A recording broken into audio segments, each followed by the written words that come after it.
Hello everyone, आप सबका स्वागत है मेरे यूट्यूब चैनल पर।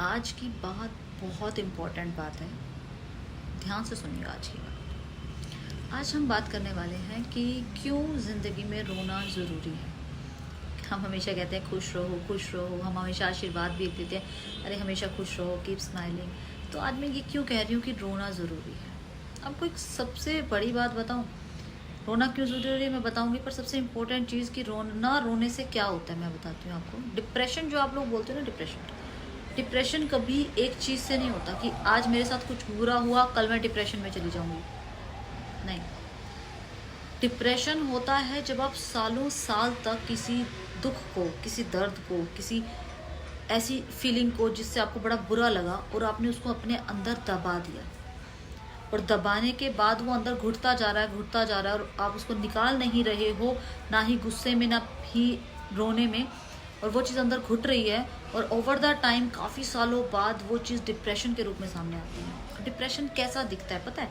डिप्रेशन ऐसा नहीं दिखता है कि आप एकदम से फट जाते हो। अगर वो फट भी जाए ना, मुझे लगता है वो निकल जाएगा, वो फटता नहीं है। कि इतने सालों में आपको हैबिट हो चुकी है उसे दबाने की, आप आगे भी उसे दबाते ही रहते हो, पर वो आपको अंदर ही अंदर से ना खोखला करता चला जाता है। अंदर ही अंदर से आप थक जाते हो अपनी ज़िंदगी से। आपका शरीर नहीं थकता है, आपका मन थक जाता है। आपका मन इतना थक जाता है कि वो बेसिक से काम जो आपको करने बड़े पसंद थे, जो लोगों से मिलना आपको पसंद था, जहाँ जाना आपको पसंद था, आपका वो भी करने का मन नहीं करता। तो ये डिप्रेशन कोई एक चीज़ से नहीं आता। और इसका एक सिंपल सा सॉल्यूशन बताऊँ, जब रोने का मन करे रो लो, जब हंसने का मन करे हंस लो, जब गुस्सा आए तो गुस्सा कर लो।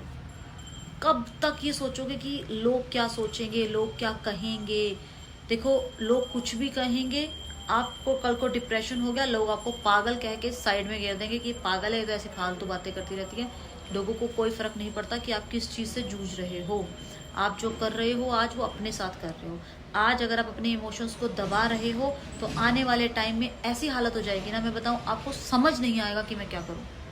इतना ब्लर हो जाएगा विजन आपका, आपको कुछ समझ नहीं आएगा मैं किससे हेल्प मांगू, कौन मेरी बात को समझ पाएगा। और समझ अगले को तो आप तब समझाओगे ना जब आपको खुद को समझ आएगा। उस टाइम आपको खुद को समझ नहीं आ रहा होता मेरे साथ एग्जैक्टली हो क्या रहा है, मैं क्या बताऊं। मैं आपको बताऊं मेरे साथ क्या होता था। मुझे ऐसा लगता था कि मैं, कितना अच्छा माहौल है मेरे आसपास, सब कुछ कितना अच्छा है, और मैं स्पॉइल कर रही हूँ सब कुछ। क्यों? क्योंकि मेरे को चिड़चिड़ाहट हो रही है, विदाउट एनी रीजन मुझे चिड़चिड़ाहट हो रही है। क्यों हो रही है? और मुझे अपने नेचर से चिड़ होने लगी थी कि मैं, कितना गंदा नेचर है मेरा यार, सब कितना बढ़िया चल रहा है, सब कितना अच्छा, मैं सारा माहौल खराब कर देती हूँ, मैं चिड़चिड़ी बातें करने लग जाती हूँ बीच में। मैं खुद ही एक्सेप्ट नहीं कर पा रही हूँ कि मेरे साथ हो क्या रहा है एग्जैक्टली। तो मैं अगले को कैसे समझाऊंगी वो बात कि मेरे साथ क्या हो रहा है। तो मैं आपको सीधी सी बात बताऊँ, उस सिचुएशन तक भगवान ना करे आप लोग कभी आओ जहाँ पे आपकी ये सिचुएशन हो जाए। उससे पहले ही मैं बता देती हूँ, आज ही आपको संभलने का तरीका बता देती हूँ। संभलने का तरीका सिर्फ इतना है, जब बुरा लगे, जितना बुरा लगे, रो लो अच्छे से। किसी ने कुछ गलत बोला, उसको सुनाना है सुना दो। देखो, हर किसी को हम सुना भी नहीं सकते हैं। कई बार ऐसा होता है कि हमारे बड़े बुजुर्ग हमें कुछ ऐसा कह देते हैं जो बहुत फील कर जाते हैं हम बात, हम कुछ नहीं कर सकते उस चीज़ में। तो उसमें पता है क्या कर सकते हो आप? पहली बात तो रो लो। मन भरता है, रोने का मन करता है कि यार मुझे ऐसा क्यों बोला, रो, खुल के रो लो उस बात को, आधा तो आपका बर्डन वहीं ख़त्म हो जाएगा। उसके बाद अगर कभी मौका लगे ना, उनसे बैठ के बात जरूर करो। कई बार होता है हमें बचपन में मम्मी डैडी ने कोई ऐसी बात कह दी होती है जो हमारे दिल में एक घर कर जाती है, और हम उसे उस टाइम तो नहीं कह सकते थे, पर आज मेरी मैरिज हो गई, मैं बड़ी हो गई, आज तो मैं अपने पेरेंट्स से क्लियर कर सकती हूँ ना कि आपने मुझे उस टाइम ऐसा क्यों बोला। और आज वो जब आपको एक्सप्लेन करेंगे ना वो बात कि अरे बेटा मैंने इस तरह से तो बोला भी नहीं था, मैंने तो इसलिए बोल दिया था, तो आप समझ पाओगे उस चीज़ को। क्योंकि आज आप भी पेरेंट्स हो, आप समझ सकते हो कि उस टाइम कई बार हम ऐसी कुछ बोल देते हैं अपने बच्चों को जिसे हम मीन नहीं करते रियल में, हमने बोल दिया, पर बच्चे को वो चीज़ फील हो गई। तो देखो, जितना हो सकता है चीज़ों को क्लियर कर सकते हो करो। अगर वो बात सच में आपके मन में आपको पिंच कर रही है ना, तो उस बात को क्लियर कर लो। ठीक है, मत सोचो कि अगला क्लियर करना चाहता है नहीं करता। अपने मन की खुशी के लिए उस बात को क्लियर करो, उसके मुंह पे बोलो मुझे ये बात बहुत बुरी लगी, तुमने मुझे ऐसे बोला, पर आगे से प्लीज मुझे इस तरह से बात मत करना मुझसे। ठीक है, जहां पर जो बोलना है बोलो, और जहां पर रोना है रो लो। नहीं तो सच में ये चीज तुम्हारी जिंदगी बर्बाद कर देगी। तुम्हारे पास सब कुछ होगा, सब कुछ होगा, सब अच्छा चल रहा होगा, तुम खुश ही नहीं रह पाओगे, तुम्हें खुश रहना आता ही नहीं होगा। अंदर से मन इतना भर जाएगा कि तुम किसी को समझा भी नहीं पाओगे मैं क्या करूँ, और वो सिचुएशन बहुत बुरी हो जाती है। तो ऐसी सिचुएशन में आने से पहले मैं सिर्फ एक चीज़ कहना चाह रही हूँ आप सबको कि रोना बहुत बहुत ज़रूरी है, हंसना भी बहुत ज़रूरी है, गुस्सा करना भी बहुत ज़रूरी है। हाँ, थोड़ा सा ये समझो कि हम हर इंसान पे गुस्सा नहीं कर सकते। ये नहीं कि मुझे गुस्सा आ रहा तो मैं जिसको जो मर्जी बोल दूँगी, नहीं, मेरी लिमिट होनी चाहिए। पर अपने शब्द थोड़े से चुन लो, अच्छे से चूज़ करो शब्दों को, अगले को अपनी बात कन्वे जरूर करो। बट सिर्फ ये सोच के कि वो मुझसे बड़ा है, मुझे बदतमीज़ी नहीं करनी, मुझे नहीं कर, तो कौन कह रहा है बदतमीज़ी करो?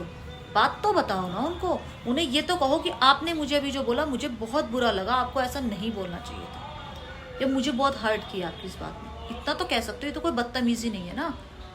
पर आप अपने मन में घुटते चले गए, अगले लोग आपको वैसे ही ट्रीट करे जा रहे हैं और आप घुटे जा रहे हो, उनका कुछ नहीं बिगड़ेगा उससे।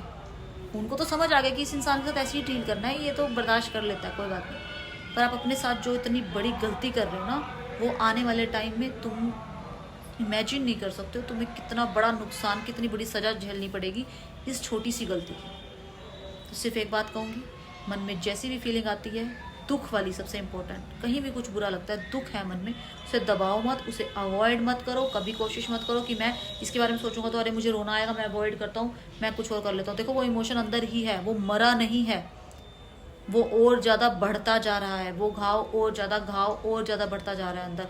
जितना उसको इग्नोर करोगे उतना वो बढ़ता जाएगा और आने वाले टाइम में वो इतना घाव बन जाएगा कि तुम उसको कोई इलाज नहीं कर पाओगे उसका।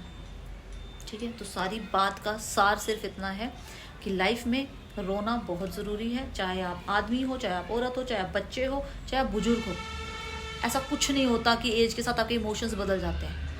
ठीक है, हम थोड़े समझदार हो जाते हैं, मैच्योर हो जाते हैं, चीज़ों के साथ डील करना सीख जाते हैं, पर रोने का मन हमारा भी करता है। रोने का मन एक बुजुर्ग इंसान का भी करता होगा। सिर्फ ये कि अरे मैं तो माँ हूँ, मैं तो इतनी बड़ी हो गई और मैं रोऊंगी, या कोई आदमी सोचेगा अरे मैं तो अपने घर का बड़ा मुखिया हूँ, मैं कैसे रो सकता हूँ। ऐसा नहीं होता है। हाँ, सिर्फ आपको ये चूज़ करने की ज़रूरत होती है कि किसके सामने रोना है। आप हर किसी के सामने रो रहे हो तो भी आप बेवकूफ़ हो, आप अपना मजाक बनवा लोगे और कुछ नहीं।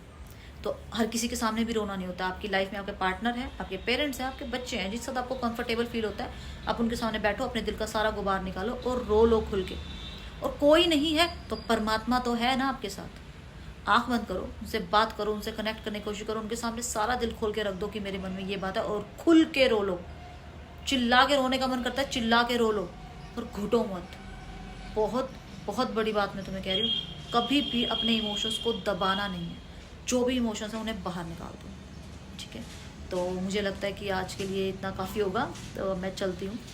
तो हम मिलेंगे नेक्स्ट वीडियो में, और प्लीज़ अपना ख्याल रखिए। और अगर मैं किसी भी तरह से आप लोगों की कोई भी हेल्प कर सकती हूँ तो प्लीज़ मुझे कमेंट करके बताइएगा, मैं ज़रूर आप लोगों की हेल्प करूँगी। तो अभी के लिए मैं चलती हूँ। वीडियो अच्छी लगी हो तो प्लीज़ लाइक कीजिएगा, चैनल को सब्सक्राइब कीजिएगा। मिलते हैं अगली वीडियो में। Bye bye, have a nice day.